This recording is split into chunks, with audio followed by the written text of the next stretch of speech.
Сәлеметсіздер ме балалар? Қазақ әдебиеті сабағын бастаймыз. Сабағымыздың тақырыбы Асан Қайғының жерге айтқан сыны аңызы, дала данышпаны. Сабақ мақсаты әдеби шығарманың тақырыбы мен идеясын анықтау. Бағалау критерийі аңыз мазмұнымен танысасыздар, тақырыбы мен идеясын анықтайсыздар. Алдыменен балалар, Бекнұр деген оқушы баламен мұғалімінің диалогын тыңдаймыз. Бекнұр: апай, айтыңызшы, аңыз деген не? Бекнұр: аңыз халық ауыз әдебиетінің жанры. Оқиғасы шындық өмірден алынады. Аңыз әңгімелер тарихта болған белгілі бір адамдардың атымен, іс-әрекетімен байланысты туады. Аңыз кейіпкерлері қандай адамдар болады? Асан Қайғы, Жиренше шешен, Алдар Көсе, Қожа Насыр, Қорқыт Ата сияқты адамдардың есіміне байланысты туған аңыздар көп.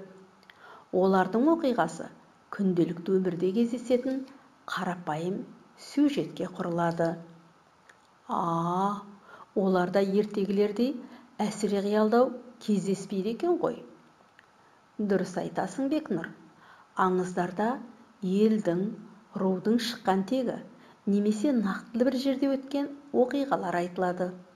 Аңыз әңгімелердің тарихи аңыздар, топонимикалық аңыздар, батырлар туралы аңыздар, ғашықтар туралы аңыздар деген түрлері бар. Рахмет, апай. Аңыз әңгіме айтып беріңізші. Тыңдағым келіп тұр.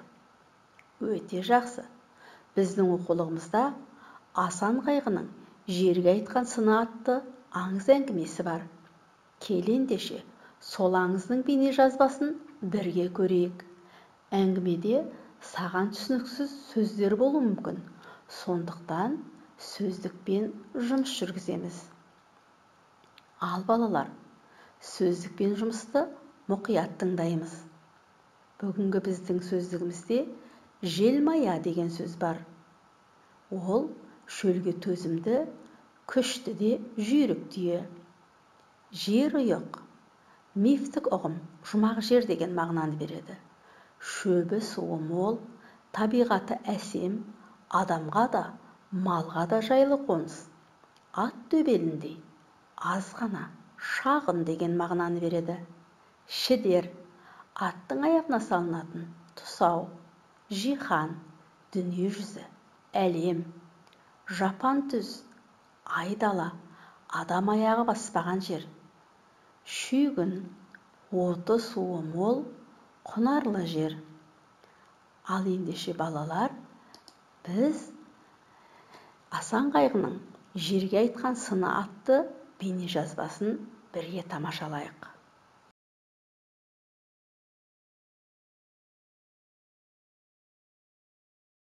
Ауыз әдебиетінің ерте кезде тараған және әртүрлі айтылып келген әңгімелерінің бір тобы Асан Қайғымен байланысты. Асан Қайғы туралы аңыз әңгімелер тақырып жағынан да, мазмұны жағынан да әр алуан. Соның бірі мал өсіруді кәсіп еткен, еліне шұрайлы жер, жайлы қоныс іздеуіне байланысты туған Асан Қайғының жерұйықты іздеуі аңызы. Желмаясына мініп алып, Асан ата көп жерді шарлап, аралап шығады. Қай жердің қандай қасиеті барлығын, қай түлікке қай жер қолайлы екенін айтып, бағалап отырады. Мысалы, Торғай өзенін көргенде, ақ шабағы май татыған, ағар суы бал татыған жер екен. Қызылтауды көргенде, тау тасы кеш болғанда аңыранып жатады екен. Тоқтысы да қысыр қалмайтын қойдың жер екен. Шідертіні көргенде мана шіркіннің топырағы асыл екен. 6 ай арықтатып мінген ат бір айда майға бітетін жер екен. Бос жылқы шідерлеп қойғандай тоқтайтын жылқының жер екен деп бағалаған екен. Асан ата қанша жерді шарласа да, 4 түлік жайылымына қолайлы қаншама жерді көргенмен еш қайсына қанағаттанбайды. Асан ата қиялымен суы сүт, жағасы балғаймақ өзені бар. Көкорай шалғында шаруаға жай, жанға рахат, қадірлі қоныс жер ұйықты іздейді. Қиялындағы жерге жете алмайтынына өкініп қайғырады. Осыдан кейін оның Асан атына қайғы сөзі қосылып, Асан қайғы атанады. Асан ата қайғысы жақсы үміт, келешектен күткен арман. Сондықтан да халық ел қамқоры болған Асан атаны ардақтап, қадір тұта, асыл мұратын атадан балаға жеткізіп, атын өшірмей сақтап келеді. Балалар, егер бейне жазбаны тамашалап болған болсаңыздар, негізгі бөлімге өтеміз. Яғни практикалық тапсырмалар орындаймыз. Сұрақ ілмегі әдісі бойынша мен сіздерге тақырыпқа байланысты бірнеше сұрақтар қоямын. Аңыз деген не? Оның қандай түрлері бар? Асан қайғы кім? Асан атына қайғы сөзі неліктен қосылған? Асан қайғының мақсаты не? Асан қайғы неге еліне шұрайлы қонсыз деген? Тапсырманы орындау дескрипторы тыңдаған, көрген, аудио бейне жазбалар арқылы және оқулыққа сүйене отырып сұрақтарға жауап бере аласыздар. Ал іске сәт балалар, сұрақтарға ойланып дұрыс жауап берейік.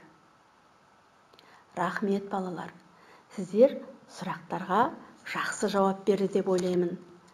Дегенмен сұрақтардың дұрыс жауабын тыңдап көрейікші. Аңыз деген не? Жауабы: оқиғасы шындық өмірден алынып, тарихта болған белгілі бір адамдардың атымен, іс-әрекетімен байланысты туған ауыз әдебиетінің жанры. Оның қандай түрлері бар? Жауабы: тарихи аңыздар, топонимикалық аңыздар, батырлар туралы аңыздар, ғашықтар туралы аңыздар деген түрлері бар. Асан қайғы кім? Жауабы: қазақ халқының қамын, болашағын ойлаған жырау философ. Асан атына қайғы сөзі неліктен қосылған? Жауабы: ел қамын жеп, қайғы қасірет кешкендігіне байланысты атына қайғы сөзі қосылған. Асан қайғының мақсаты не? Жауабы: сулы нулы, шөбі шүйгін, адам ұзақ өмір сүретін, малға жайлы, құтты қоныс табу. Асан қайғы неге еліне шұрайлы қонсыз деген? Жауабы: шұрайлы жерде елдің малы көбейіп, бай болады, өздері дені сау болып, ұзақ өмір сүреді, бақытты болады. Балалар, сіздердің жауаптарыңыз осы дұрыс жауаптармен сәйкес келді деп ойлаймын. Ал ендеше келесі тапсырмамызға көшейік. Концептуалды карта. Біздің картамыз 3 бөлімнен тұрады. Бірінші бөлімде Асан қайғы аралаған жерлер атауы. Екінші бөлімде Асан қайғының бағасы. Үшінші бөлімде менің түсінігім. Тапсырманы орындау дескрипторы Асан қайғы аралаған жерлердің аты мен берген бағасын оқулыққа сүйеніп, кемінде 3-еуін жаза аласыздар. Асан қайғының берген бағасын сіз өзіңізше қалай түсінесіз? Соны жазасыздар. Яғни менің түсінігім деген 3-ші бөлімге сіз Асан қайғының жерге берген бағасын қалай түсінгендігіңізді жазасыздар. Іске сәт. Ал жазып көріңіздер. Рахмет балалар. Сіздер тапсырманы өте жақсы орындады деп ойлаймын. Ендеше келесі тапсырмаға көшеміз. Ой сандық әдісіменен мен сіздерге тағы да тапсырма беремін. Ой сандықтан тірек сөздерді қолдана отырып, шығарманың тақырыбы мен идеясын табасыздар. Берілген тірек сөздер: халық болашағы, бақытты ел, туған жер, қадір қасиет, тану, бағалау, жүрек. Кесте орындаймыз. Кестенің бірінші бөлімі әңгіменің тақырыбы, яғни шығармаға негіз, арқау болған оқиға түйіні не? Кестенің екінші бөлімі әңгіме идеясы деген. Яғни халықтың айтайын деген негізгі ойы қандай? Міне, кестеге осы берілген тапсырмалардың жауабын жазасыздар. Тапсырма дескрипторы тірек сөздерді пайдалана отырып әңгіме тақырыбын, яғни әңгімеге арқау болған оқиға түйінін таба аласыздар.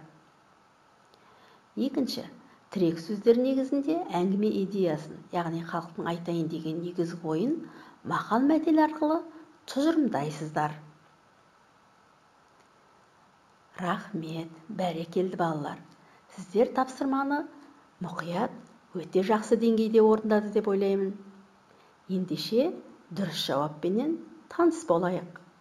Әңгіменің тақырыбы ел халқының болашағы мен бақыт үшін жерұйықты іздеу, халық үшін қызмет қылу. Әңгіме идеясы әр адам өз туған жерінің қадір қасиетін, бағасын білу керек. Әркімнің өз туған жері жерұйық. Балалар, сіздер берген жауапта дәл осындай жауап болмағанмен, осыған сәйкес жауаптар болған болуы мүмкін. Бәрекелді, тамаша. Ал балалар, біздің сабағымыз аяқталды. Енді мен сіздерге үй жұмысын бергім келіп отыр. Асан Қайғының өмірбаянын, аңыз мәтінін оқулықтан толық оқып аласыздар. Асан Қайғы сын айтқан жерлерді Қазақстан картасынан табасыздар. Аңыз ережесін дәптерге жазып, жаттап аласыздар. Осыменен бүгінгі сабағымыз аяқталды. Қош, сау болыңыздар.